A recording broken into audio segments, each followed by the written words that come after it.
समन्ता चक्कवालेषु अत्रा गच्छन्तु देवता सद्धम्मं मुनिराजस्स सुनन्तु सग्गमुक्कदं ධම්මස්සවන කාලෝ අයං බදන්තා ධම්මස්සවන කාලෝ අයං බදන්තා ධම්මස්සවන කාලෝ අයං බදන්තා නමෝ තස්ස භගවතු අරහතු සම්මා සම්බුද්දස්ස නමෝ තස්ස භගවතු අරහතු සම්මා සම්බුද්දස්ස නමෝ තස්ස භගවතු අරහතු සම්මා සම්බුද්දස්ස කිස්මින්නුකෝ භික්කවේ සතිකින් උපාදාය කිං අබිනිවිස්ස uppajjati සංයෝජනාබිනිවේස විනිබන්ධා නිරූපේකෝ භික්කවේ සති රූපං උපාදාය රූපං අබිනිවිස්ස uppajjati සංයෝජනානි අබිනිවේසනානි විනිබන්ධානි තී. අපගේ ශාස්ත්‍රු සම්මා සම්බුදුරජාණන් වහන්සේට අප හැම දිනාගේම নমස්කාරය වේවා. පින්වත්නි, පුද්ගලයාගේ අභ්‍යන්තර ජීවිතය සුවපත් කරගන්න අදහසක් තියෙන හැම ශ්‍රාවකයෙකුටම අභ්‍යන්තර ජීවිතයේ වඩා දියුණු කරගන්න කැමති හැම ශ්‍රාවකයෙකුටම මේ ලෝකයේ අත්දකින්න හැම අත්දැකීමක් තුළම නිවනට අදාළ, ඒ කියන්නේ නිවන කුළු ගැන්විලා තියෙන ඊටාම රහසක් මේ ලෝකේ හැම තැනකම තියෙනවා. මම ඒකට රහසක් කියලා කියන්නේ ඒක හැමෝටම හොයන්න බැරි නිසා. නිවන පිළිබඳ අන්තර්ගත වන, නිවන පිළිබඳ ඉඟියක් තියෙන, නිවන පිළිබඳ ලෝකයේ මේ තැන් තැන්වල ස්වභාව ධර්මී අධ්‍යක්ීම් වල නිවන පිළිබඳ යම් අදහසක් මතුවන තැන් මේ අත්දකින්න ලෝකේ හැම තැනකම ඒක දකින්න ලැබෙනවා. ඒකට දක්ෂ වෙන්නයි අවශ්‍ය. කියන්නේ මේ අත්දකින්න පරිසරය තුල, gedaradii මේ හැම දෙයක් තුලම බුදුරජාණන් වහන්සේගේ පණිවිඩයට අදාළ නිමිත්ත සැඟවී තියෙනවා. ඒක අපිට හරියට පේන්නේ නැහැ.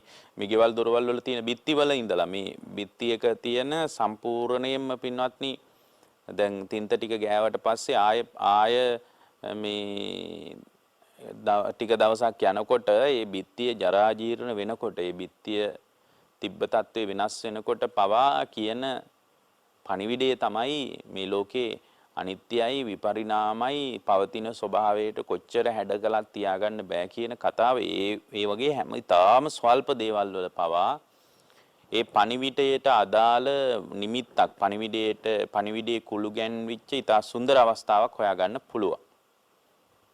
එතකොට එහෙමනම් දැන් අපි තේරුම් ගන්න අවශ්‍යයි මේ, ඒ කියන්නේ මේ ලෝකයේ ඒ රිද්මය තේරුම් ගැනීම, මේ රිද්මයත් එක්ක අපි එකට සමවදින එකට බද්ධ වුණාට පස්සේ ඒ සමවැදීමයි පින්වත්නි අපේ ජීවිතේ වඩා අවබෝධය කරා විවෘත කරන්නේ. ඒ කියන්නේ වඩාත් අවබෝධයට විවෘත වෙනවා නම් මේ ලෝකේ සාමාන්‍ය පවතින රිද්මයත් එක්ක එකට සමපාත වුණාම ඒක හරිම ප්‍රයෝජනවත්.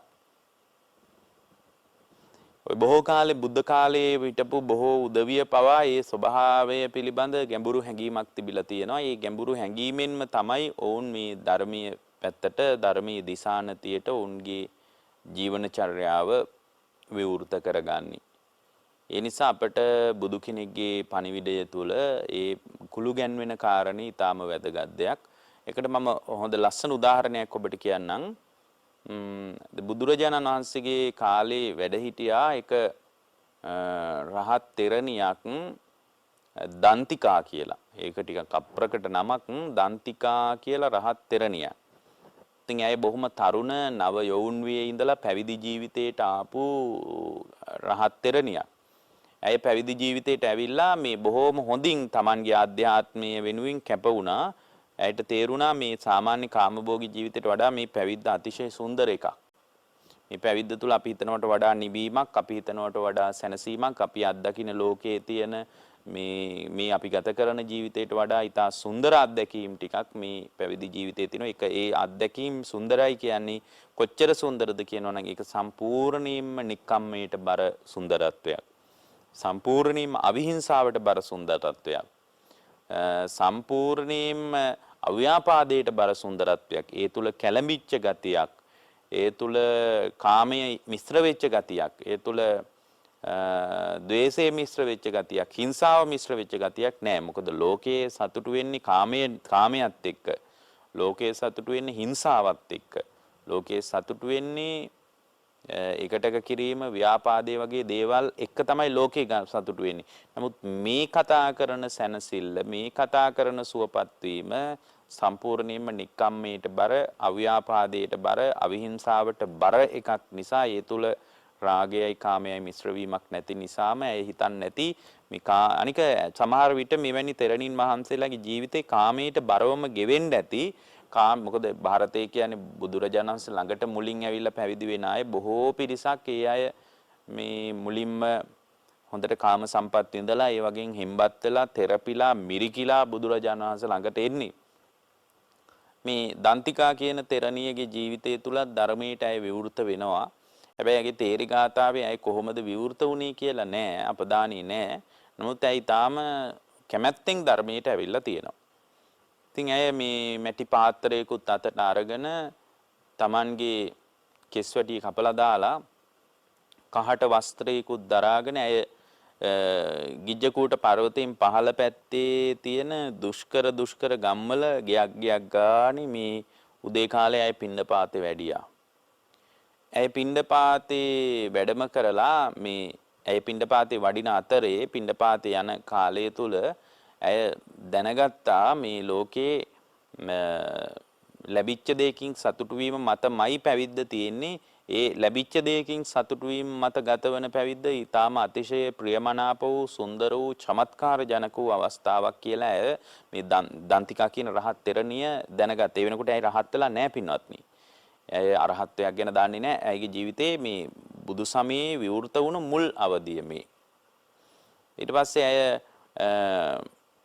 එක්තරා දිනයක පිණ්ඩපාතේ ගිහින් එමීට ගිජ්ජකූට පර්වතයට ගොඩ වුණා.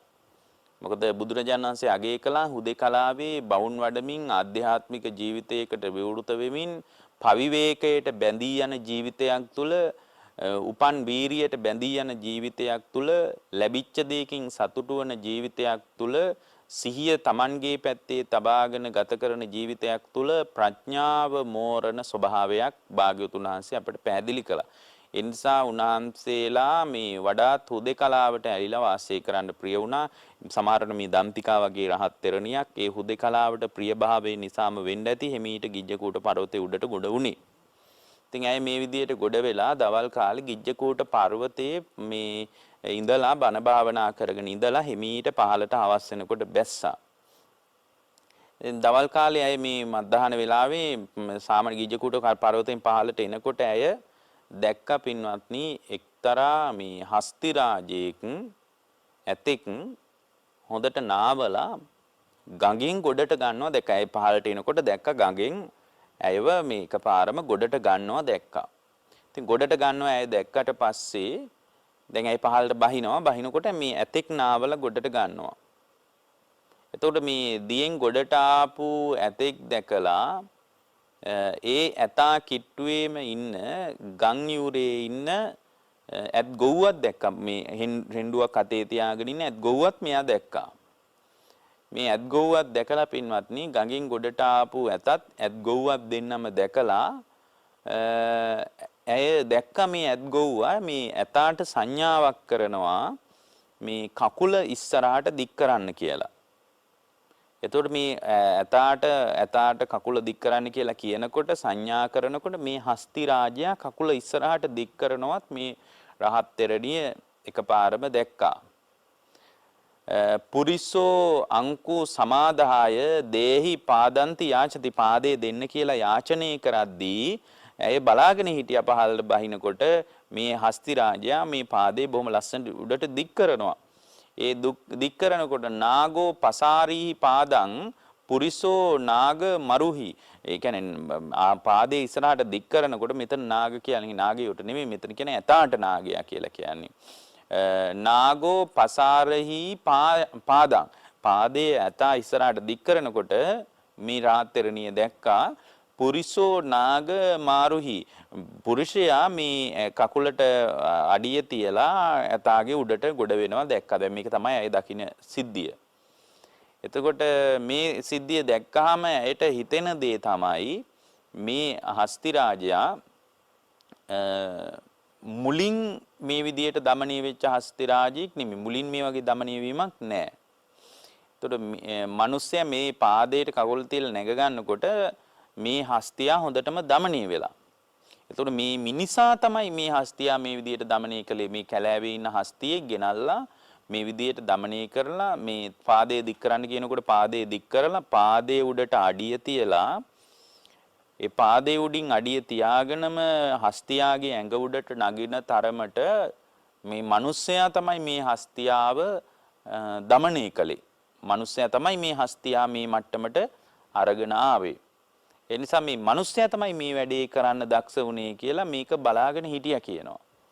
මේ බලාගෙන ඉඳලා මේ ඇයට හිතුණා කියනවා මේ හිතත් Taman විසින්ම দমনය කරගන්න ඕන එකක්. දැන් මේ වගේ ඊටාම ගොරෝසු චර්යා තියෙන ප්‍රචණ්ඩ චර්යා තියෙන ඊටාම ඕලාරික චර්යා තියෙන හස්තියෙක් පවා රෙන්ඩුවක් ගතට ගත්ත මිනිහෙක් Taman කියන විදියට විශාල ශරීරයක් තියෙන හස්තියෙක් පවා චලනයන් ඒ ආකාරයෙන් හදා ගන්න විදියට ඇතෙක් පවා වෙනස් වෙනවා නම් හස්තියෙක් පවා වෙනස් වෙනවා නම් එතකොට මේ හිත තමා විසින්ම দমনය කරගන්න ඕන දෙයක් කියලා ඇයට හිතුණා කියනවා.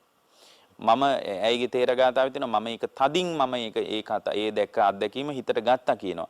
හිතට අරගෙන මම වණින් පහළට බහින ගමන අනිත් පැත්තට හැරුණා කියනවා. අනිත් පැත්තට හැරිලා මං ආයෙත් කැලෑව ඇතුළට හැරිලා යන්න ගියා කියනවා. මම කැලෑව ඇතුළට යන්න ගිහින් ඒ කැලෑවේ එක ගහක් යට වාඩි වෙලා මම හිත හොඳට එකඟ කරගත්තා කියනවා. මගේ හිත দমনී කරගත්තා කියනවා. මම සමාධියටපත් වුණා කියනවා. හරියට ගොරෝසු චර්යා තියෙන ප්‍රචණ්ඩ චර්යා තියෙන හස්ති රාජී ක්‍රින්ඩුවක් වගේ ඊටාම ස්වල්ප දෙකින් দমনී කරනවා වගේ මම මගේ හිත দমনී කරගත්තා කියනවා. මගේ හිතේ චිත්ත සමාධියක් උපන්නා කියනවා. මම සම්පූර්ණයෙන්ම නිකලෙස් වුණා කියනවා. දැන් බලන්න මේ අවබෝධයටපත් වෙන අයගේ ජීවිතවල අවබෝධයටපත් වීම පිණිස කර්මස්ථාන. ඒ කියන්නේ අවබෝධයටපත් වෙන නිමිත්ත හොයන්නේ බාහිර ලෝකයෙන්. ඒතකොට මේ බාහිර ලෝකයේ හැම තැනකම අවබෝධයට හදාළ ඊටාම වැදගත් පණිවිඩ හැංගිලා තියෙනවා. නමුත් මෙහෙම පණිවිඩයක් හැංගිලා තියෙනවා කියලා අපට ප්‍රකට නෑ. අපට වැඩි තේරෙන්නේ නෑ. මේ පණිවිඩය හැම තැනකම හැංගිලා තියෙන බව දැනගත්තට පස්සේ ඒ පණිවිඩය ඔස්සේ Tamanගේ ජීවිතය දිහා බලාගෙන සම්පූර්ණයෙන්ම නිදහස් වීම පිණිස බුද්ධ ශ්‍රාවකයෙකුට අවස්ථාවක් හම්බ වෙනවා. ඒක කොච්චර ප්‍රකටද කියනවා නම් ඔබ අත්දකින්න සීමාව තුලින්ම ඔබට පුළුවන් ධර්මීය කර්මස්ථාන හොයාගන්න. ඒක කොච්චර කිට්ටුවෙන්මද තියෙන්නේ කියලා ඔබට පුළුවන් ඔබේ ආස්වාස ප්‍රාස්වාසයේ තුලත් ලෝකේ හට ගැනීමයි නිරුද්ධ වීමයි දකින්න. ඒක ඔබට කොච්චර කිට්ටු දෙයක්ද? ඒ වගේම ඔබට පුළුවන් ඔබේ ජීවිතය තුළ ඔබ අත්දැකීම් පරාසය තුළ ඔබට පුළුවන් පින්වත්නි ඒ අත්දැකීම් සමුදාය අභ්‍යන්තරයේ ඔබේ කුස්සියේ වැඩ ටික කරනකොටත් නිවනට අදාළ නිමිති හොයන්න පුළුවන්. දැන් අද මිනිස්සු හිතාගෙන ඉන්නේ මේ පන්සල් වලට යන්න ඕනේ මෙහෙම පණිවිඩයක් මෙහෙම නිවනට අදාළ වැඩපිළිවෙලක් ප්‍රායෝගිකව පුහුණු කරන ආධ්‍යාත්මික වැඩපිළිවෙලක් හදාගන්න මේ පන්සල් වලට ආරාම වලට කැලෑ වලට කුටි වලට යන්න ඕන කියලා මිනිස්සු හිතාගෙන හිටියට ඇත්තටම පින්වත්නි එහෙම යන්න අවශ්‍ය නැහැ. එහෙම යන්න ඕන කියලා එකක් නැහැ පින්වත්නි. ඇත්තටම Tamanගේ ජීවිතයේ තුල අපිට පුළුවන් වුණොත් අපේ අත්දැකීම් පරාසය තුලින්ම අපි අත්දකින්න සීමාව තුලින්ම අපේ ආධ්‍යාත්මය පෝෂණය කරගන්න අත්දැකීම් සීමාව තුලම ඒ අත්දැකීම් සීමාව තුලම ප්‍රඥාවට නිමිත්තක් හොයන්න පුළුවන් නම් ඒක ඊටාම් ප්‍රශස්ත අවස්ථාවක්. පන්සලකට ගිහින් භාවනා කළොත් එයාට ඒ පන්සලෙන් එළියට ආවහම එයාගේ ජීවිතේ නැවත කර්මස්ථානයක් හොයන්න ආයේ පන්සලකටම දුවන්න වෙනවනේ. නමුත් ඔබ ගෙදර ඉඳලා ඒකට අවස්ථාවක් හදාගත්තොත් හැම වෙලාවකම මේ අත්දකින්න සීමාව තුල අනිත්‍ය නේද මට හම්බ වෙන්නේ. අනිත්‍ය නම් මේක දුකම නේද හම්බ වෙන්නේ. දුක නම් මේ අත්දකින්න හැම සෙනෙහස, කරුණාව, ආදරය, දයාව, අනුකම්පාව මේ සියලු මානව හැඟීම් පිටිපස්සේම තියෙන්නේ සංස්කාරයන්ගේ හට ගැනීමක්, නිරුද්ධ වීමක් නේද කියලා දකින්න පුළුවන් වුණොත්, සංස්කාරයන්ගේ උදේවැයම නේද මේ අත්දැකීම් පරාසය තුල දකින්න හම්බෙන්නේ කියලා අපට දැක ගන්න පුළුවන් වුණොත්, ඒ දකින්න දැක්මත් පින්වත්නි අතිශයින්ම චමත්කාර ජනක, ඊටා සුන්දර අත්දැකීම් සමුදායක් වෙයි. ඒක සුන්දරයි කියලා මම කියන්නේ ඒක කෙලින්ම නිවන ස්පර්ශ කරන තැනට අපේ ප්‍රඥාව හදලා දෙනවා. ඒ නිසයි මම එහෙම කියන්නේ. පින්වත්නි, අද මේ දේශනා කරන දේශනාව සංයුක්ත නිකායේ කන්ද වර්ගයට අයිති දේශනාවක්. කන්ද වර්ගයේ දිට්ටි වර්ගය කියලා මේ දෘෂ්ටිය සම්බන්ධව කොටසක් තියෙනවා.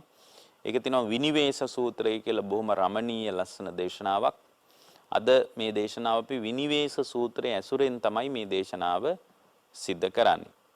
පින්වත්නි, මිනිස්සු දුක් විඳින්නේ අවශ්‍ය දේවල් නිසා නෙමෙයි. අවශ්‍ය දේවල් නිසා මිනිසුන්ට දුකක් නැහැ. මිනිස්සු දුක් විඳින්නේ පින්වත්නි ආශා කරන දේවල් නිසා. ඒ කියන්නේ ආශාව පස්සෙන් දුක ලුහු බඳිනවා මිසක් අවශ්‍ය දේ පස්සෙන් දුක ලුහු බඳින්නේ නැහැ. දැන් අවශ්‍යතාවයේ තියෙන මේ මොහොතේ බඩගින්න නිවා ගන්න නම් ඒ බඩගින්න නිවා ගන්න ඕනම දෙයක් ලැබීම තුළ, ඒ කියන්නේ ලැබිච්ච දෙයකින් සතුටු වීම තුළ කුසගින්න නිවෙනවා නම් ඒ කුසගින්න මුල් කරගෙන පින්වත්නි දුක හට ගන්න තියෙන අවස්ථාව හරිම අඩුයි. මොකද එයා ලැබිච්ච දෙයකින් සතුටු වෙන්න ලෑස්ති. ඒ නිසා එයාට මේ මොහොතේ කුසගින්න නිවා ගන්න හම්බ වෙන්නේ කුමක්ද? කුසගින්න නිවා ගන්න හම්බ වෙන්නේ පොල් සම්බෝලයක් සමග බත් ටිකක්ද? ඒ පොල් සම්බෝලයත් එක්ක හම්බෙච්ච බත් ටිකෙන් එයාගේ ජීවිතේ සැනසෙනවා. එයා ජීවිතේ සතුටු වෙනවා. හැබැයි ඒ නිසා එයාට හම්බ වෙන දුකට වඩා, ඒ කියන්නේ මිනිස්සු දුක් විඳින්නේ අවශ්‍ය දේවල් නිසා නෙමෙයි. අවශ්‍යතාව හැමෝටම තියෙනවා. අවශ්‍යතා රහතන් වහන්සේලාටත් තියෙනවා. මොකද රහතන් වහන්සේලාත් ආහාරයෙන් යැපෙනවා. එතකොට ඒ සියල්ල මෙහි ජීවත් වෙන හැම කෙනෙකුටම අවශ්‍ය දේවල් නම් ප්‍රශ්නයක් නැහැ. අවශ්‍ය දේවල් මුල් කරගෙන දුක හට ගන්නවා හරිම අඩුයි. හැබැයි ඒ තුලත් යම් දුකක් තියෙන්න පුළුවන් ස්වල්ප වශයෙන්. ඊට වඩා අපේ බලවත් ලෙස මෝරා වැඩෙන දුකට හේතුව තමයි ආශා කරන දේවල් නිසායි දුක හටගන්නේ. අවශ්‍ය දේවල් නිසා නෙමෙයි. අන්න ඒක අපි හොඳට තේරුම් ගන්න ඕන. දවසක් බුදුරජාණන් වහන්සේ සවැත් නුවර වැඩ ඉන්නකොට භික්ෂු සංඝයා අමතලා බුදුරජාණන් වහන්සේ මතක් කරනවා කිස්මින්නුකෝ භික්කවේ සතිකින් උපාදාය කිං අබිනිවිස්ස uppajjati සංයෝජනාබිනිවේසා විනිබන්දාති. පින්වත් මහණෙනි, කුමක් ඇති කල්හි කුමක් නිසා කුමකට පිවිසද මේ සංයෝජන වෙලිලා බැඳිලා පවතින්නේ? කුමක් ඇති කල්හි කුමකට පිවිසිලාද කුමක් නිසාද සංයෝජන වෙලිලා බැඳිලා පවතින්නේ? දැන් මේ අපේ තියෙන අරුබුදය තමයි සංයෝජන වලින් වෙලිලා ඉන්න එක. මේ සංයෝජන නැමැති බැමි විසින් තමයි පුද්ගලයා සත්ව පුද්ගල භාවයෙන් සංසාරයට බඳින්නේ. ඒතර මේ සංසාරයට බැඳලා තියෙන මේ ගැට ටික තමයි අපි එකින් එක මේ ගැටම තමයි පින්වත්නි ක්‍රමානුකූලව ලියාගෙන යන්න ඕන. ඒතර මේ ගැට ටික ක්‍රමානුකූලව ටික ලියා ගන්න මිනිස්සෙක්, එතකොට මේ සංයෝජන අපි දන්නවා සංයෝජන 10ක් තියෙනවානේ. ඕරම්භාගික සංයෝජන සහ උද්දම්භාගික සංයෝජන කියලා. එතකොට මුලින්ම උද්දම්භාගික සංයෝජන ප්‍රහාණය කරනවා කියලා එකක් නැහැ පින්වත්නි. මුලින්ම ඕරම්භාගික සංයෝජන ප්‍රහාණය කරන්න ඕන. එකපාරම බනහලා එකපාරම රහත් වෙනවා කියලා එකක් නැහැ. ඒක ක්‍රමානුකූලව අත්දකින්න ඕන තත්වයක්. පිරිපුන් ප්‍රඥාවක් තියෙන ශ්‍රාවකේකට ප්‍රඥාව හොඳට මෝරලා තියෙනවා නම්, ප්‍රඥාව හොඳට දියුණු වෙලා තියෙනවා නම් සමහර විට එක බණයි දෙකයි එහෙමත් කරගන්න පුළුවන් අය ඉන්න පුළුවන්. එහෙම නෑ කියලා අපිට කෙලින්ම කියන්න බෑ. ඒක අභූත කතාවක් වෙනවා. එහෙමනම් කොහොම වුණත් පින්වත්නි, මේ සංයෝජන ධර්ම ප්‍රහාණය කරද්දී මුලින්ම ඕලාරික කෙලස් ටික තමයි ඕලාරික කෙලස් බැමි. කියන්නේ මුලින් හොඳට හයියට බැඳලා තියෙනවා මුලින්ම පින්වත්නි මහා බරපතල ගැට ටිකකින්. ඒ ගැට ටික ලියාගෙන යනකොට අර අවසාන වෙලුම් ටික ඔය කියන තරම් දුෂ්කර නෑ. ධර්ම මාර්ගයට එන එක තමයි අමාරුම වැඩේ. ධර්ම මාර්ගයට එන එකයි දුෂ්කරම වැඩේ. එහෙම නැතුව ධර්ම මාර්ගය තුල ජීවමාන වෙලා එතනින් එහාට යන ශ්‍රාවකයෙකුට ඒක අමාරු නෑ. දැන් මේකට ඇදලා දාන එක තමයි අමාරුම. ඇදලා දැම්මහම මේක කාගෙන ඉස්සරහට යන්න පුළුවන්. එතකොට අපිට අවසනාවකට අපිට මේකට ඇදලා දාන්න පිරිසක් නෑ. ඒකයි ධර්මයේ කියන්නේ කල්යාණ මිත්‍රයත් බාහිරින් සද්ධර්මයත් මුණ ගැහින්න ඕන. ඒ මුණ ගැහිම තුල තමාගේ යෝනිසෝ මනසිකාරයයි ධම්මානුධම්ම පටිපදාවයි කියන දෙක තුල තමනුත් ශක්තිමත් වෙන්න ඕන. හැබැයි මේ මොන ශක්තිමත් වීමක් තිබ්බත් වැඩක් නැහැ. කල්යාණ මිත්‍රයෙක්ගේ මුණ ගැහිමක්, කල්යාණ මිත්‍රයෙක් Tamanට සංයෝග වීමක් දකින්න නැත්තම්. ඒ නිසා මේකට ඇදලා දාන්නේ කල්යාණ මිත්‍රයා විසින්. ඇදලා දැම්මට පස්සේ මෙයා කාගෙන ඉස්සරහට යනවා. දැන් එහෙම ඉස්සරහට යනවා නම් මේකට ඇදලා ඒ කියන්නේ මුලින්ම බැඳලා තියෙන බරපතල ගැට ටිකක් තියෙනවා. ඔය සක්කාය දිට්ඨි, විචිකිච්ඡා, සීලබ්බත පරාමාස වගේ බරපතල ගැට ටිකක්. මෙන්න මේ ගැට ටික තමයි පළවෙනියෙන් ලියා ගන්න ඕන. මේ ගැට ටික තියාගෙන රහත් වෙනවා කියලා එහෙම එකක් දකින්න නෑ. සමහර කෙනෙක් කියන්න පුළුවන් මල් ළඟට එන්න මම ඔයාට බණ කියන්නම්. මම බණ කිව්වහම ඔයා සෝතාපන්න වෙයි. ඔයාට පුළුවන් මේ වැඩේ කරගන්න. ඔයා කොහොම හරි මේ බණ ටික අහගන්න කිය මේ ඔයා රහත් දෙයි මේ බණින්ම එහෙම කියලා කියයි. පින්වත්නි මේ බණ ටිකක් අහලා රහත් වෙනවා කියලා දෙයක් අත්දකින්න ලැබෙන්නේ නැහැ. හේතුව තමයි මේ අපේ අභ්‍යන්තරයේ ගැට ගැහිලා තියෙන සංසාරයට බැඳිලා තියෙන උද්දම්භාගික සංයෝජන ටිකක් තියෙනවා. ඒවා හරිම සියුම් උපක්ලේශ. සියුම් ක්ලේශ ධර්මයන් තියෙනවා. අර ඕලාරික ගැට ටික තියද්දී ඒ කියන්නේ කාමරා ඒ කියන්නේ කෙලින්ම පින්වත්නි සක්කාය දිට්ඨි විචිකිච්ඡා සීලබ්බත පරාමාස වගේ ඕලාරික කෙලෙස් ධර්ම ටිකක් හිතේ තියාගෙන අරහත්ත්වයේ වගේ තත්වයකට යනවා කියලා කියන්න බෑ. මොකද ඒ ටික පළවෙනියෙන් බැඳලා තියෙන බොහොම දරදඬු විශාල කඹ වලින් බැඳලා තියෙන මේ ඒ ගැට ටික ලියන්න ඕනේ. එතනින් පස්සේ කඹ වලට යටින් සියුම් බැමි වලින් බැඳලා තියෙනවා. ඒ සියුම් බැමි ලියා ගන්න කලින් මේ මහත් දරදඬු ගැට ටික කඩා ගන්න ඕනනේ. දරදඬු ගැට ටික කඩා ගන්න ඕන. එතකොට මේ දරදඬු ගැට ටික කඩා ගන්න නැතුව අර සියුම් ගැට ටික ලියනවා කියලා එකක් නැහැ. අනිත් එකේ සියුම් ගැට ටික තියෙන්නේ මේ දරදඬු ගැට වලට අස්සෙන් හැංගිලා තියෙන්නේ. ඒ නිසා මුලින්ම ඕරම්භාගික සංයෝජන ප්‍රහාණය කරගන්න අපට පුළුවන් වෙන්න ඕන. ඒතර ඕරම්භාගික සංයෝජන ප්‍රහාණය කරන ශ්‍රාවකෙක් දැන් මෙතන බුදුරජාණන් වහන්සේ කෙලින්ම නිවනට සම්බන්ධ ගැඹුරු ධර්මපරයයක් තමයි අවධාරණය කරන්නේ. මොකද්ද මෙතන කියන්නේ? කිස්මින්නුකෝ භික්කවේ සතිකින් උපාදාය කිං අබිනිවිස්ස uppajjati සංයෝජනාබි නිවේස විනිබන්දාති. පින්වත් මහණෙනි කුමක් ඇති කල්හි කුමක් නිසා කුමකට පිවිසිලාද සංයෝජන වෙලිලා බැඳිලා ඇති වෙන්නේ. එතකොට මෙතන කියන කතාව කෙලින්ම ඍජු කතාවක්. සංයෝජන මොකට පිවිසිලාද මොනවා ඇති කල්හිද මොනවා තුල පිහිටලාද පින්වත් මහණෙනි මේ සංයෝජන බැමි වෙලිලා කියන්නේ වෙලලා තියෙන්නේ බැඳිලා තියෙන්නේ කියලායි අහන්නේ. එතකොට සංඝයා කියනවා ස්වාමීනි භාග්‍යවතුන් වහන්සේ මේ ධර්මයේ ඔබ වහන්සේම මුල් කරගෙන පවතිනක්.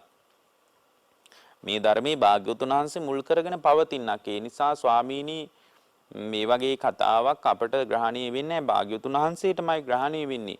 ස්වාමීනි භාග්‍යවතුන් වහන්සේ ඔබ වහන්සේම මේ කාරණේ අපිට දේශනා කරනවා නම් හොඳයි. ස්වාමීනි භාග්‍යවතුන් වහන්සේ ඔබ වහන්සේම දේශනා කරනසේක්වා. අන්න ඒ වෙලාවේ භාග්‍යවතුන් වහන්සේ වදාරනවා පින්වත් මහණෙනි එහෙනම් අහගන්න හොඳට මනසිකාරය කරන්න මම දේශනා කරන්නම් කියලා භාග්‍යවතුන් වහන්සේ මෙන්න මේ කතාව දේශනා කරනවා. කොහොමද? දැන් බලන්න මෙතන බරපතල ප්‍රශ්නයක් තියෙනවා. මොකද්ද? සංහරි ඔබ වහන්සේලා කියන විදියට සංයෝජන ධර්මනි කඩා ගන්න ඕන. සංයෝජන ටික තමයි ගලව ගන්න ඕනේ. ඒක එතනින් පස්සේ ආයි කරන්න දෙයක් නෑ. යා අරහත්ත්වයටපත් වෙලා. දැන් සංයෝජන ධර්ම ගලව ගන්නවා නම් කඩා ගන්නවා නම් බිඳ ගන්නවා නම් වෙලීම අයින් කරලා දානවා නම් මේ සංයෝජන ධර්ම වල වෙලීම අයින් කර ගන්න ශ්‍රාවකෙක් දැන් මෙතන අහන්නේ මොකද්ද මේ සංයෝජන ධර්ම පවතින්න හේතුව? සංයෝජන ධර්ම කුමක් අස්සේද පවතින්නේ? කුමක් මුල් කරගෙනද පවතින්නේ? මොන ගැටයක් අස්සේද මේ ගැට ගැහිලා තියෙන්නේ? එතකොට සංයෝජන වෙලිලා තියෙනවා නම් සංයෝජන බැඳිලා තියෙනවා නම් මේ බැඳලා වෙලලා ගැට ගහලා තියෙන්නේ මොනව මුල් කරගෙනද? එතකොට ඒ එතන පින්වත්නි පරිස්සමින් ගැටේ ලිහුවොත් මේ සම්පූර්ණයෙන්ම වෙලුම් ටික ගලව ගන්න පුළුවන්. ඒ නිසා බුදුරජාණන් වහන්සේ විමසන්නේ කුමක් ඇති කල්හිද කුමක් නිසාද කුමකට පිවිසිලාද මේ සංයෝජන ධර්ම වෙලිලා බැඳිලා ඇති වෙන්නේ. මේක තමයි අහන්නේ. එතකොට මේක අපිට කෙලින්ම නිවනට සම්බන්ධ ඉතා වැදගත් කතාවක්. අන්න එතනදී දැන් ස්වාමීන් වහන්සේලාට මේ කතාව තේරෙන්නේ නැති නිසා උන්වහන්සේලා මේ මතක් කරනවා බුදුරජාණන් වහන්සේට ස්වාමීනි ඔබ වහන්සේම දේශනා කරන්න. අපිට ඔහොම එකක් තේරෙන්නේ නෑ ස්වාමීනි ඔබ වහන්සේම දේශනා කරනවා නම් හොඳයි. එතකොට උන්වහන්සේ මතක් කරනවා රූපේකෝ භික්කවේ සති රූපං උපාදාය රූපං අබිනිවිස්ස uppajjanti සංයෝජනානි විනිබන්ධානි. පින්වත් මහණෙනි මේ හොඳට අහගන්න කියනවා. රූපේ ඇතිකල්හි රූපය නිසා රූපයට පිවිස තමයි සංයෝජන මෙලිලා පවතින්නේ. අන්න බලන්න. එහෙමනම් මේ රූපේ සම්බන්ධවමයි අවබෝධ කරගන්න ඕන. මොකද මේ සංයෝජන ලියා ගන්නවා නම් රහත් වෙනවා නම් සංයෝජන ලියා ගන්න ඕනනේ. සංයෝජන බැඳිලා වෙලිලා පවතින්නේ රූපේ නිසා කියනවා. රූපේ මුල් කරගෙන කියනවා. රූපේ මත පිහිටා තමයි සංයෝජන වෙලිලා බැඳිලා පවතින්නේ කියනවා. දැන් රූපේ කියන්නේ මෙතන සතර මහා ධාතුන්ගෙන් හටගත්ත රූපේ මේ කියන්නේ. මේ උපාදාය රූප සහ සතර මහා භූතයන්ගෙන් ධාතුන්ගෙන් හටගත්ත රූපේ. එතකොට මෙන්න මේ රූපය පිළිබඳ නොදන්නාකම නිසාමයි සංයෝජන වලට වෙලිලා පවතින්නේ. එහෙනම් රූපය ගැනයි අවබෝධ කරන්න ඕන. මොකද රූපය ගැන ගැඹුරින් අවබෝධ කරනකොට සංයෝජන වලට වෙලිලා සංයෝජන වලට පිවිසීම නවතිනවා. මොකද රූපය ගැන දන්නේ නැතිකම නිසා තමයි සංයෝජන රූපේ මුල් කරගෙන වෙලෙන්නේ කියනවා. රූපේ මත පිවිසිලා තියෙන්නේ කියනවා. රූපේ මත පිහිටිලා තමයි සංයෝජන වෙලිලා බැඳිලා උපදින්නේ කියනවා. ඒතර සංයෝජනය කියන ගැටේ ගැහිලා තියෙන්නේ මොකක් නිසාද? රූපය ඇතිකල්හි රූපය නිසා. ඒ කියන්නේ රූපය ඇතිකල්හි කියන්නේ රූපය ඇතිකල්හි කියලා කියන්නේ පින්වත් රූපය ඇති වෙලා නැති වෙලා යන දෙයක් මිසක් රූපය අකණ්ඩව පවතින දෙයක් නෙමෙයි. රූපය හට ගන්නවා නිරුද්ධ වෙනවා හට ගන්නවා නිරුද්ධ වෙනවා. අපිට හිතෙනවා මේක එක දිගටම පවතින මොකක් හරි ධර්මතාවයක් ක්‍රියාත්මක වෙනවා කියලා. ඒ කියන්නේ මේ රූපය අනිත්‍ය වෙලා යන එකක්.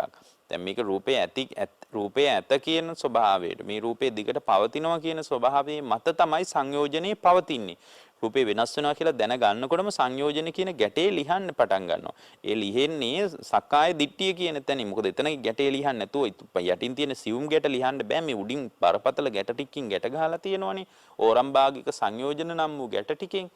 දැන් මෙතන උන්වහන්සේ මේ කාරණේ කියලා මේවා ඉතින් දිගට විස්තර කරගන්න ඕන විශාල දහම් කතා. නමුත් අපිට මේ දේශනාවට අදාළ විදියට ඔබට යම් අදහසක් හරි ගන්න පුළුවන් විදියටයි අපි කතා කරන්නේ. මෙහෙම කියලා භාගතුන් වහන්සේ වදාරනවා තංකින් මඤ්ඤේත පින්වත් මහණෙනි නුඹලා මොනවද මේ ගැන හිතන්නේ කියලා අහනවා.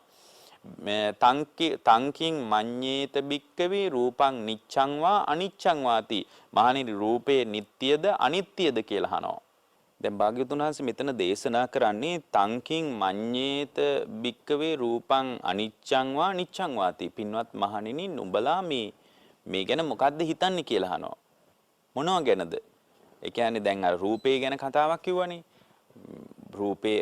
රූපේ ඇතිකල්හි රූපේ නිසා රූපයට පිවිසිලා තමයි සංයෝජන වලින් බැඳිලා සංයෝජන වලින් වෙලිලා පවතින්නේ කියලා. ඊට පස්සේ උන්වහන්සේ විමසනවා තංකින් මඤ්ඤේත බික්කවේ රූපං නිච්ඡං වා අනිච්ඡං වාති. මහණෙනි ඔබලා මොකද්ද හිතන්නේ අහන රූපය නිට්ටියද අනිත්‍යද කියලා අහනවා. ඒතර අර සංඝයාගේ උත්තරේ වෙන්නේ අනිච්ඡං බන්තේ අනිත්‍යයි ස්වාමීනි. ඒ උන්වහන්සේලා දන්නවා රූපය හටගෙන නිරුද්ධ වෙලා යන එකක් කියලා උන්වහන්සේලා දන්නවා.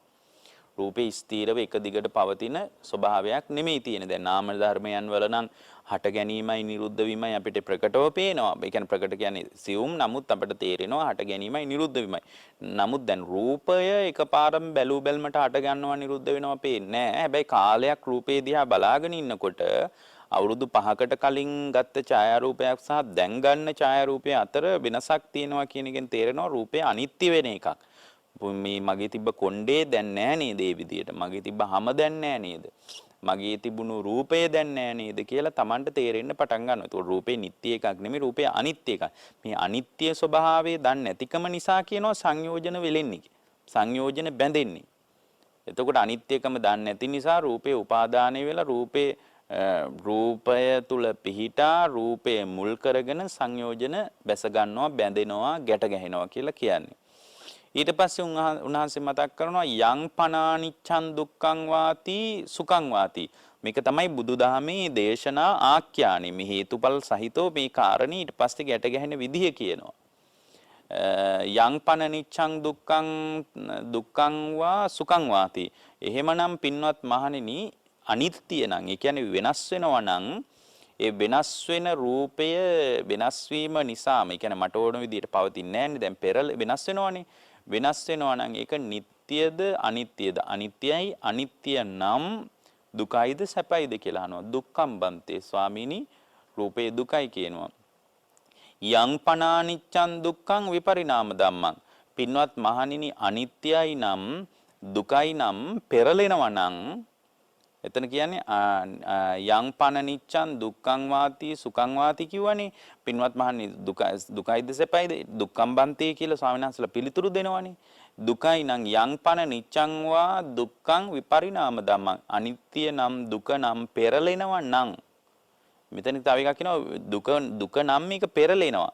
පෙරලෙනවා කියන්නේ විපරිණාමයටපත් වෙනවා, වෙනස් වෙලා යනවා. හැම වෙලාවකම වෙනස් වෙලා යනවා. ඒ වෙනස් වෙලා යනවා නම් අපිනුතං අනුපාදාය uppajjeyya යං සංයෝජනානි විනිබන්දානි. එනිසා පින්වත් මහණෙනි එය තදින් අල්ලා නොගැනීමෙන් මොකක්ද මොනවාද තදින් අල්ලා නොගන්නේ? මේක මම මේ පරිස්සමට ලියන්න ඕන නිසා තමයි මම මේක ඊටාම හිමින් කියන්නේ. මෙතන කියනවා එනිසා මහණෙනි තදින් අල්ලා නොගැනීමෙන් සංයෝජන වලින් වෙලීමක් බැඳීමක් උපදී දහනවා. මොනව තදින් අල්ලා නොගැනීමද? රූපය. ඇයි රූපේ වෙනස් වෙනවනේ? රූපේ වෙනස් වෙනවා නම් අනිත්‍යයි. අනිත්‍ය නම් දුකයි. දුක නම් පෙරලෙනවා. විපරිණාමයට අයිති වෙනවා. මෙන්න මේ ලක්ෂණ තුනෙන් යුතු රූපය තදින් අල්ලා නොගැනීමෙන් පින්වත් මහණෙනි සංයෝජනයන්ගේ වෙලීමක් බැඳීමක් තියෙයි දහනවා. නොහේතම් බන්තේ ස්වාමීන් එතන සංයෝජනයන්ගේ වෙලීමක් දකින්න ලැබෙන්නේ නැහැ කියනවා. එතකොට භාගතුන් වහන්සේ මදාරනවා පින්වත් මහණෙනි අන්න ඒ විදියට දකින්න කෙනාට කොයි විදියටද? රූපය නිට්ටය නැහැ, අනිත්‍යයි. අනිත්‍ය නම් දුකයි, දුක නම් විපරිණාමයටයි. මෙන්න මේ ලක්ෂණ තුන රූපේ තියෙනවා. අන්න ඒ විදියට දකින්නකොට ඒ දකින්නකොට යාට රූපේ තදින් අහුවෙන්නේ නැහැ කියනවා. තදින් යා රූපය අල්ලගන්නේ නැහැ කියනවා. ඒ තදින් අල්ලා ගන්නේ නැති නිසාම මේ සංයෝජනවල වෙලීමක් බැඳීමක් පවතින. අර තදින් අල්ලගත්තාමලු සංයෝජනවල ගැටේ තදේට හිටින්නේ. ඒකට අල්ලා නොගත්තොත් එහෙම අර ගැටේ බුරුල් වෙන්න පටන් ගන්නවා. ඒ ගැටේ ටිකක් බුරුල් වෙන්න පටන් ගන්නවා. ඒතකොට ලියා ගන්න හරිම ලේසි. ඒවං පස්සං බික්කවේ. අන්න ඒ විදියට දකින මේ කෙනාගේ පින්වත් මහණෙනි සුතවා ආර්ය ශ්‍රාවක. යාර කියනවා ශ්‍රුතවත් ආර්ය ශ්‍රාවකයා කියලා. ඒ කතාව ආර්ය ශ්‍රාවක භාවයට ඇති වෙලයි මේක අනිත්‍යයි, දුකයි, විපරිණාමයට අයිති දෙයක් රූපේ කියලා එයා දන්නවා, එයා දකිනවා. අන්න ඒ විදිහට දන්න කෙනාගේ, දකින කෙනාගේ යාර කියනවා ආර්ය ශ්‍රාවකයා කියලා. රූපස්මින්ති නිබ්බිදායති. ඒ කියන්නේ රූපේ පිළිබඳ කලකිරීමක් ඇති වෙන්නේ කියනවා. දැන් රූපේ පිළිබඳ යාට කලකිරීමක් ඇති වෙන්නේ කියනවා. ඇයි මම මේ හොඳට නාවල කවල පොල අන්දලා හැඩ කරලා එක එක දේවල් කරලා මේ රූපේ මේ විදියට තියාගෙන හිටියට රූපය අනිත්‍ය වෙලා යන එකක්. අනිත්‍ය වෙලා යනවා නම් ඒක තුල දුක පවතිනවා. දුක පවතිනවා නම් මේ දුක පවතින ස්වභාවය තුල හැම වෙලාවකම රූපේ පිළිබඳ රූපේ පෙරලීමට ලක් වෙනවා. පෙරලෙනවා නම් අන්න ඒ පෙරලෙන දේ රූපය අල්ලගත්තොත් ඒ අල්ලගන්නේ මගේ නොදන්නකමට. ඒක අනිත්‍ය දුක්ඛ විපරිණාම ධම්මතාවය අපිට තේරෙන්නේ නැහැ. මෙතන අනාත්ම ස්වභාවය කියන්නේ නමුත් මෙතන කියන්නේ අනිත්‍යයි දුකයි විපරිණාම ධර්මයටපත් වෙනවා කියලා. අන්න ඒ විදිහට රූපය දකින්න කෙනා තුල සංයෝජන වල වෙලීමක් බැඳීමක් උපදින්නේ නැහැ කියනවා. නොහේතම් බන්ති. ඊට පස්සේ උනාස වේදනාව ගැන කියනවා. කොහොමද වේදනාව ගැන කියන්නේ? වේදනාය සති උපාදාය වේදනාය අබිනිවිස්ස වේදනාය uppajjati සංයෝජනාබි නිවේසන විනිබන්දා. ඒ කියන්නේ පින්වත්නි බුදුරජාණන් වහන්සේ මතක් කරනවා පින්වත් මහණෙනි වේදනාව ඇති කල්හි වේදනාව නිසා වේදනාවට පිවිසිලා තමයි සංයෝජන වෙලීමක් බැඳීමක් පවතින්නේ. එනම් විඳින දේ මුල් කරගෙනමයි සංයෝජන බැඳෙන්නේ. ඔබ විඳින දේ ධාරිතාවයට අනුව ඔබ විඳින දේ ස්වභාවයට අනුව තමයි සංයෝජන වෙලෙන්නේ ගැට ගැහෙන්නේ.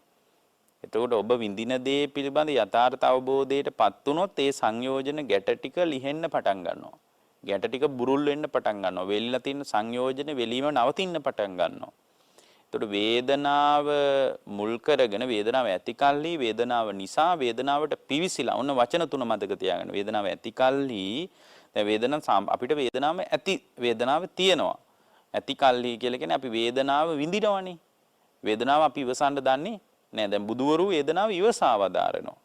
ධර්මයේ තියෙන්නේ බුදුවරු වේදනාව ඉවසනවා කියලා. වේදනාව ඇති කල්හි වේදනාව නිසා විඳින දේ නිසා වේදනාවට පිවිසිලා. අන්නේ විඳින වේදනාවට පිවිසිලා තමයි සංයෝජන වෙලිලා බැඳිලා උපදින්නේ කියනවා.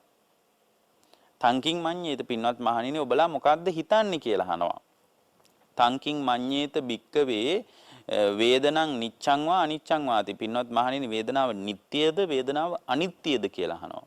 අනිච්ඡම් බන්ති වේදනාව අනිත්‍යයි. හේතුව තමයි වේදනාව රූපේ වගේත් නෙමෙයි හට ගන්නවා නිරුද්ධ වෙනවා හට ගන්නවා නිරුද්ධ වෙනවා.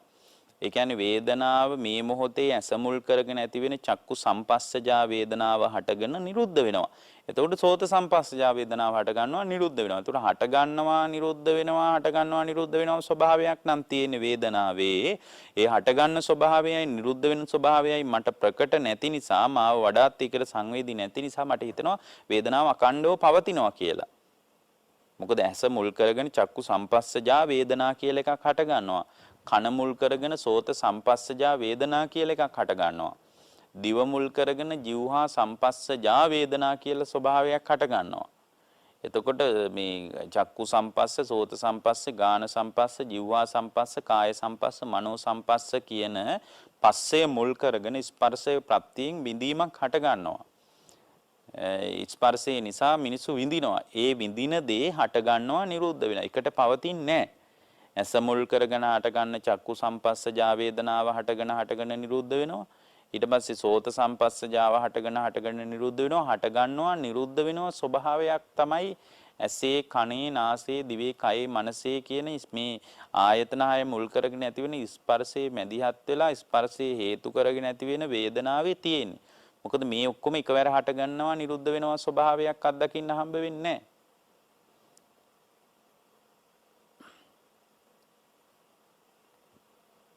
හරිද? කට් කරන්න ඕනේ නැහැ නේ ඔක. එතකොට චක්කු සම්පස්සජා වේදනා, සෝත සම්පස්සජා වේදනා, ගාන සම්පස්සජා වේදනා, જીවහා සම්පස්සජා වේදනා, කාය සම්පස්සජා වේදනා, මනෝ සම්පස්සජා වේදනා කියලා මේ වේදනා කාය හය එකවරම එක දිගට පවතින්නේ නැහැ. එකක් හටගෙන නිරුද්ධ වෙනකොට තව එකක් හටගෙන නිරුද්ධ වෙනවා. මේ හයෙන් දෙකක්වත් එකට පවතින්නේ නැහැ පින්වත්. නමුත් අපට හිතෙන්නේ නෑ ඇහිනුත් මම විඳිනවා කනිනුත් විඳිනවා නාසයෙන්ුත් විඳිනවා මේ ඔක්කොම එකට වෙනවා වගේ.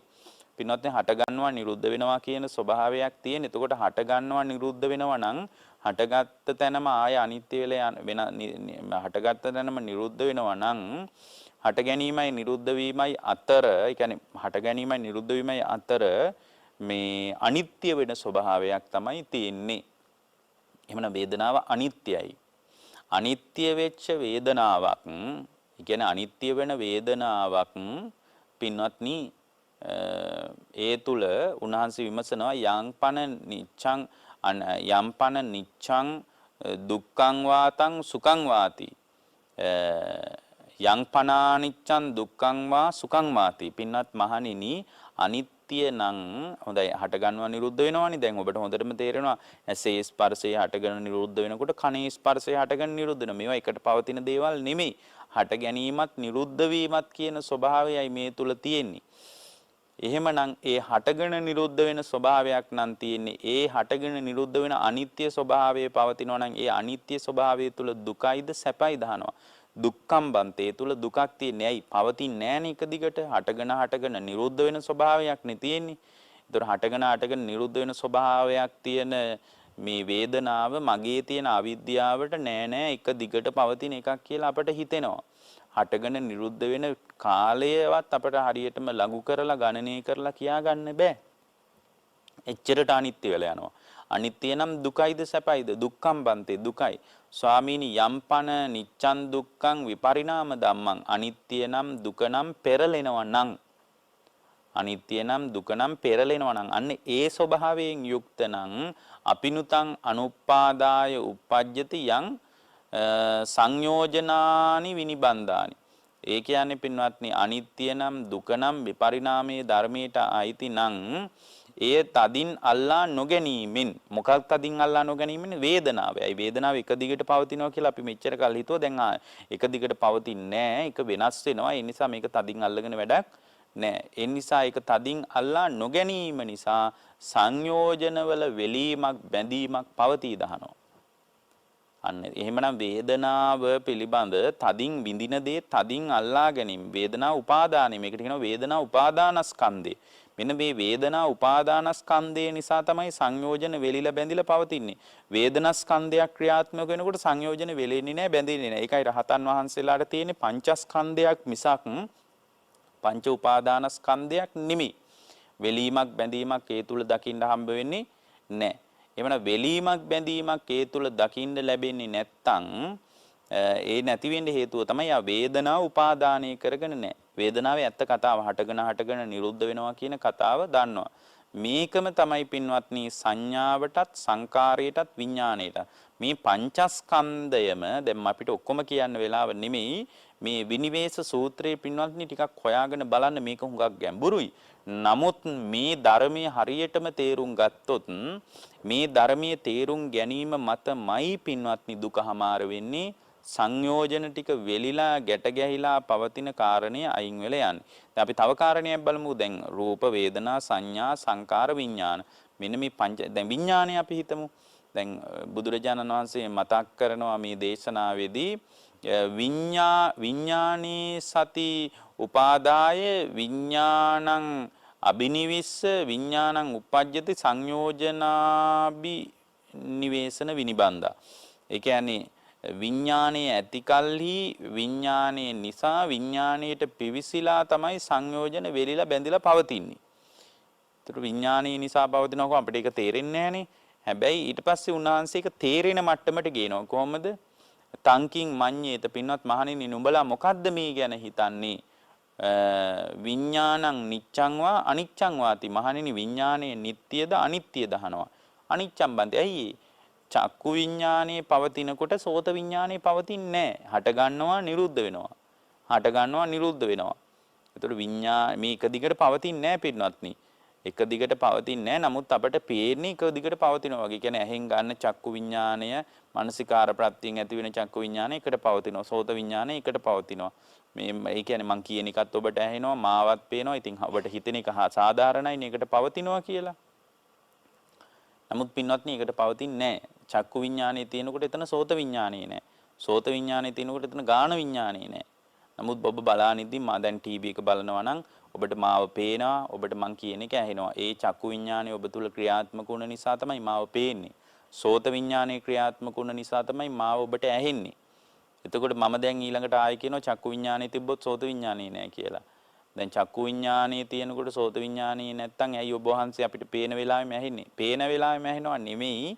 පෙනි ඇහි නැති වෙවි යන ක්‍රමයක් තියෙන්නේ. පේනවා ආය ඇහෙනවා, පේන එක ආය නිරුද්ධ වෙලා යනවා. ඒක වේගයේ වැඩිකමට අපිට එක දිගට පවතිනවා වගේ පේනවා. හට ගැනීමක් සහ නිරුද්ධ වීමක් තියෙන්නේ. ඒ නිසා අනිච්ඡම් බන්තේ ඒක හටගෙන නිරුද්ධ වෙනවා නම් අනිත්‍යයි. යං පනානිච්ඡං දුක්ඛං වාතං සුඛං වාති. පින්වත් මානිනී අනිත්‍ය නම් මේ දුකයිද සැපයිද අහනවා. දුක්ඛං බන්තේ හටගෙන නිරුද්ධ වෙන එක මොන සැපයක්ද? හට ගන්නවා නිරුද්ධ වෙනවා නම් දුක්ඛං බන්ති යං පනානිච්ඡං දුක්ඛං විපරිණාම ධම්මං. අනිත්‍ය නම් දුක නම් විපරිණාම ධම්මං. පෙරලෙනවා නම් ඒක. බලන්න චක්කු විඥානේ පවතිනකොට ආය සෝත විඥානේ පෙරලෙනවා. සෝත විඥානේ පවතිනකොට ආය જીවහා විඥානේ පෙරලෙනවා හැම වෙලාවකම විඥානනය. දැන් විශේෂයෙන් දැන් දන්නා නුවණ පෙරලි යනවා. අපිනුතං අනුපාදාය uppajjati යං සංයෝජනාබි නිවේස විනිබන්ධාති.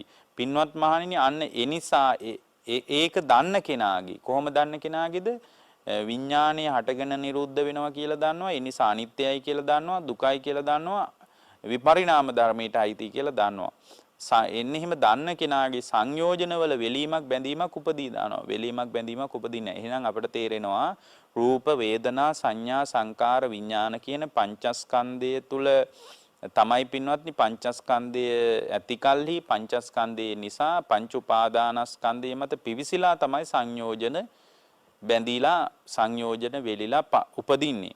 එතකොට පංච උපාදානස්කන්ධයක් නැතුව පංචස්කන්ධ ධර්මයක් විතරක් ක්‍රියාත්මක වුණොත් සංයෝජන වෙලීමක් බැඳීමක් ඇති වෙන්නේ නැහැ. ඒ දන්නවා පංචස්කන්ධ ධර්මයක් හටගෙන නිරුද්ධ වෙනවා. ඉතින් මේක උපාදානීය කරගන්න අමුතුවෙන් මොකක්වත් එකක් නැහැ කියලා එයාට තේරෙනවා.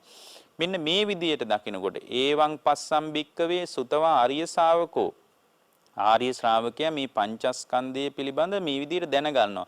කියන හටගෙන නිරුද්ධ වෙනවා කියලා දැනගන්නවා. මොනවද දැනගන්න වචන තුන? අනිත්‍යයි කියලා දැනගන්නවා. දුකයි කියලා දැනගන්නවා. විපරිණාම ධර්මයට අයිති කියලා දැනගන්නවා.